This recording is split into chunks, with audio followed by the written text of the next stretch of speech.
Selamat pagi untuk dosen pembimbing kami dan selamat pagi untuk teman-teman sekalian. Baiklah, kami dari kelompok 2 akan menjelaskan tentang lanskap entrepreneurship. Secara etimologis, istilah wirausaha berasal dari kata wira dan usaha. Kata wira bermakna berani, utama atau perkasa, sedangkan usaha bermakna kegiatan dengan mengerahkan tenaga pikiran dan fisik untuk mencapai sesuatu yang dimaksud. Secara terminologis, wirausaha adalah kemampuan untuk menciptakan, mencari, dan memanfaatkan peluang dalam menuju apa yang diinginkan sesuai dengan yang diidealkan. Menurut Rosdiana tahun 2018. Spirit of entrepreneurship atau semangat dalam kewirausahaan. Perkembangan ilmu pengetahuan, sosial, ekonomi, politik, budaya, teknologi, dan kesejahteraan telah menciptakan gap di antara faktor-faktor yang mempengaruhi perkembangan tersebut, sehingga bisa membangkitkan sebuah inspirasi bisnis yang ada pada akhirnya memunculkan peluang bisnis. Munculnya peluang bisnis yang baru akan menstimulus munculnya entrepreneur muda. Hal inilah yang mendorong timbulnya wirausaha seiring dengan perubahan dan perkembangan ekonomi.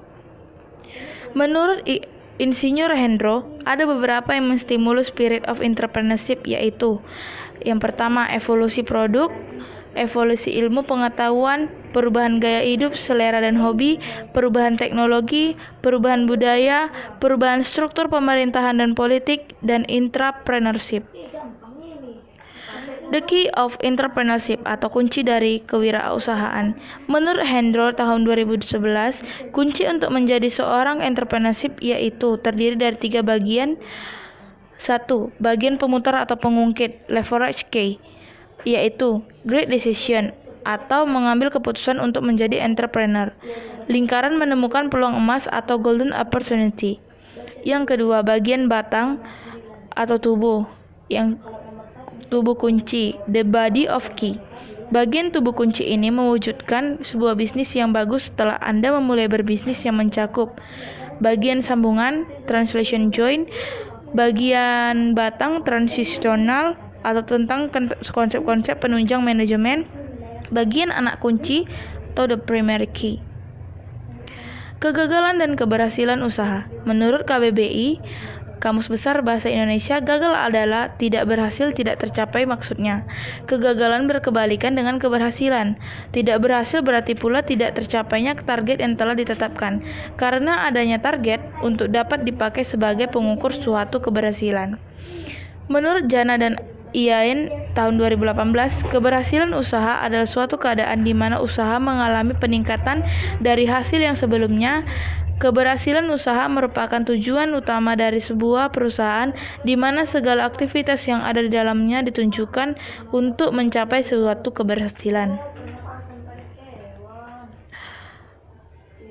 Faktor kegagalan entrepreneurship. Menurut Suprayanto, kelemahan yang paling pokok yang adalah pada aspek manajemen. Beberapa kelemahan umum yang sering terjadi pada aspek manajemen dapat diklasifikasikan sebagai berikut. A. Kelemahan aspek manajemen pemasaran. Contohnya, hanya memasarkan produk ke satu pasar. Kelemahan riset pemasaran, terlalu mudah untuk menjual produk tidak sesuai pesanan, melebihi batas waktu yang disepakati, menjual hanya satu jenis produk. Yang B. Kelemahan aspek manajemen operasi.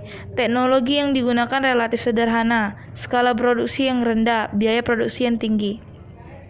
C. Kelemahan aspek manajemen sumber daya manusia. Sulit untuk mengatakan tidak. Unsur keluarga masih sangat dominan. Semua tugas dilakukan sendiri, tidak mampu menanggapi umpan balik. Yang D. Kelemahan aspek manajemen keuangan. Tidak ada pemisah harta perusahaan dan harta pribadi, tidak melakukan pencatatan, besarnya piutang yang tidak tertagih, mengabaikan anggaran penyusutan, dan mengabaikan penghargaan untuk diri sendiri. Faktor-faktor yang mempengaruhi keberhasilan entrepreneurship.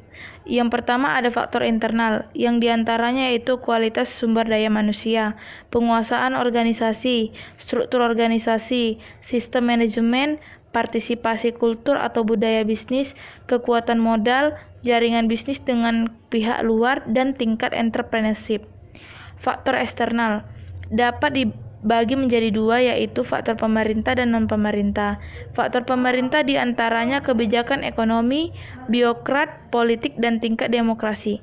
Faktor non-pemerintah yaitu sistem perekonomian, sosio, kultur, budaya, masyarakat, sistem perburuhan dan kondisi perburuhan, kondisi infrastruktur, tingkat pendidikan masyarakat, dan lingkungan global.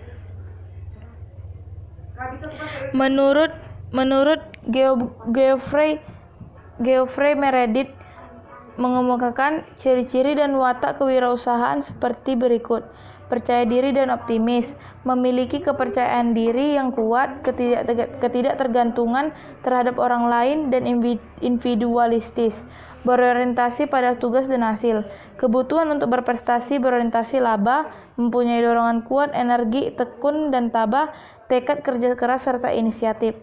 Percaya diri dan optimis, memiliki kepercayaan diri yang kuat, ketidaktergantungan terhadap orang lain dan individualistis, berani mengambil resiko dan mempunyai tantangan, kepemimpinan, berjiwa kepemimpinan, mudah beradaptasi dengan orang lain, terbuka terhadap saran dan kritik.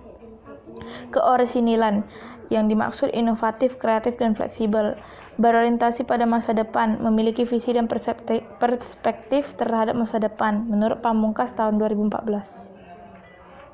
Kesimpulannya, kewirausahaan atau entrepreneur merupakan persoalan penting di dalam perekonomian suatu bangsa yang sedang berkembang. Kemajuan atau kemunduran ekonomi suatu bangsa sangat ditentukan oleh keberadaan dan peranan dari kelompok wirausahaan. Tidak ada satu bangsa di dunia ini yang mampu menjadi negara maju tanpa ditopang oleh sejumlah pemuda dan masyarakat yang berwirausaha. Perkembangan ilmu pengetahuan, sosial, ekonomi, politik, dan budaya, serta teknologi dan kesejahteraan telah menciptakan gap di antara faktor-faktor yang mempengaruhi perkembangan tersebut. Sekian dari presentasi kami. Bila ada pertanyaan dapat didiskusikan pada jam saat ini. Terima kasih. Bila ada kata yang salah, mohon dimaafkan.